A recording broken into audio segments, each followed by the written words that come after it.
오늘 함께 읽으실 말씀은 사사기 12장 1절에서 15절까지의 말씀입니다. 에브라임 사람들이 모여 북쪽으로 가서 입다에게 이르되 내가 암몬 자손과 싸우러 건너갈 때에 어찌하여 우리를 불러 너와 함께 가게 하지 아니하였느냐.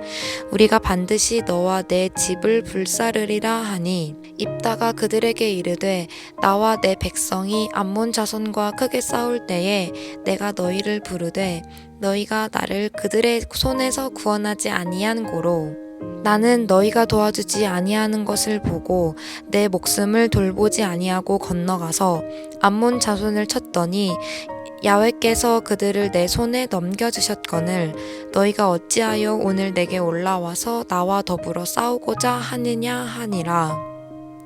입다가 길르앗 사람을 다 모으고 에브라임과 싸웠으며 길르앗 사람들이 에브라임을 쳐서 무찔렀으니 이는 에브라임의 말이 너희 길르앗 사람들은 본래 에브라임에서 도망한 자로서 에브라임과 므낫세 중에 있다 하였음이라.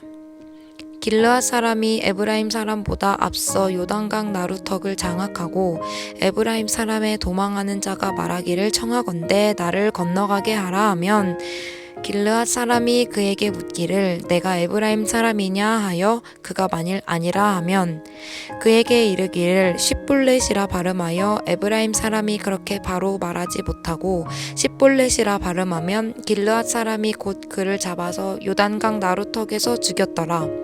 그때에 에브라임 사람의 죽은 자가 42,000명이었더라.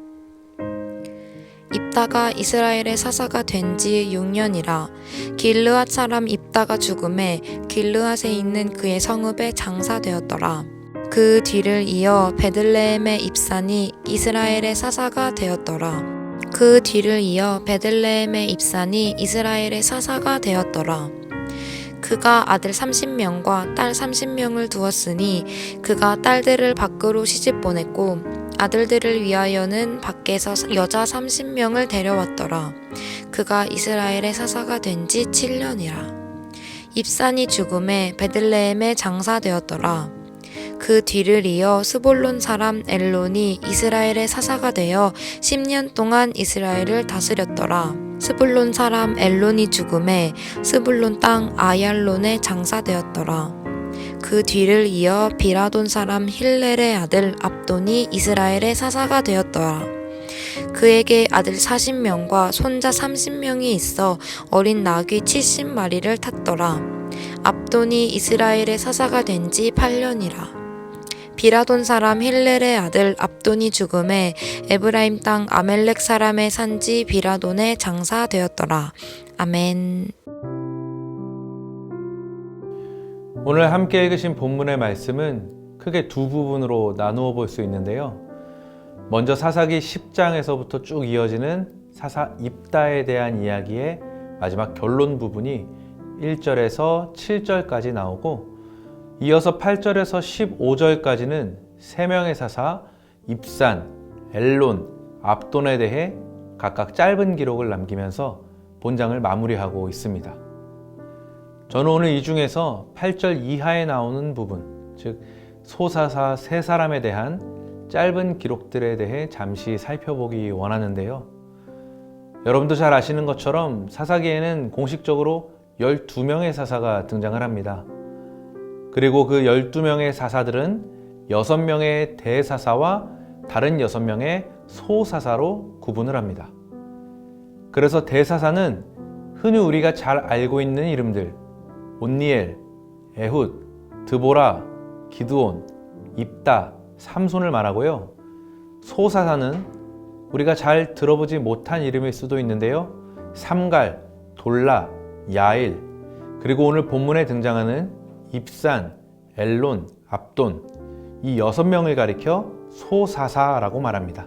대사사와 소사사를 분류하는 방법은 아주 간단합니다. 성경에서 많은 분량을 차지하면서 자세하게 기록을 하고 있으면 대사사고요. 반대로 분량이 적고 간략하게 기록되어 있으면 소사사로 분류가 됩니다. 그래서 소사사들은 그들이 어디에 거주했고 가족 관계는 어떠했으며 또 죽어서 어디에 장사되었다 정도로만 아주 짧고 간략하게 기록되어 있는데요. 오늘 본문에도 보면 입사는 3절, 엘론은 2절, 그리고 압돈 역시 3절의 기록이 나와 있는 것을 봅니다. 자, 그럼 여기서 우리는 자연스럽게 이런 질문을 던져볼 수 있을 겁니다. 왜 사사기의 저자는 이 소사사들에 대해 이토록 짧은 기록만을 남겼을까? 저는 이 질문에 대해 이렇게 단순하고 간단하게 답을 내려봤습니다. 쓸만한 내용이 없으니까 그런 겁니다. 쓸만한 내용이 없었다는 말의 뜻은 크게 2가지로 이해해 볼 수 있을 겁니다. 당시 이스라엘이 그만큼 별일 없이 평온하게 잘 지냈다는 뜻, 그리고 또 한 가지는 소사사들은 이 당시에 성경에 기록할 만큼 특별하고 대단한 일을 한 것이 없다는 뜻, 이렇게 2가지 의미로 생각해 볼 수 있을 것 같습니다. 그래서 오늘 우리가 이 말씀을 대하면서 마음 가운데 이런 생각을 한번 가져와 봤으면 좋겠습니다. 만약에 하나님께서 먼 훗날 우리 인생을 돌아보시면서 기록을 남기신다면 어떨까? 그렇다면 저와 여러분의 삶은 과연 어떻게 기록될 수 있을까요? 하나님께서 직접 기록하시는 우리의 인생은 과연 몇 줄로 적어볼 수 있을까요? 물론 단순히 분량만 놓고 보면서 그 인생을 다 판단할 수는 없겠지만 우리가 적어도 하나님께서 쓰시는 내 삶의 기록은 과연 어떻게 쓰여질까에 대해 한 번쯤 고민해 봐야 하지 않을까요?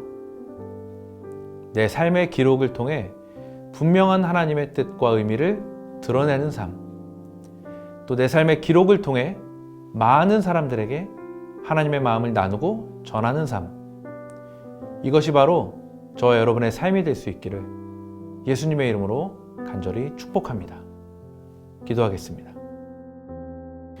지금도 우리를 바라보시며 우리 삶 가운데 당신의 일을 이루어 가시는 좋으신 하나님, 내 삶이 주님 보시기에 얼마나 선한 모습일지, 주님의 눈에 나는 과연 어떤 모습으로 비추어지고 있을지 다시 한번 내 삶을 돌아보기 원합니다.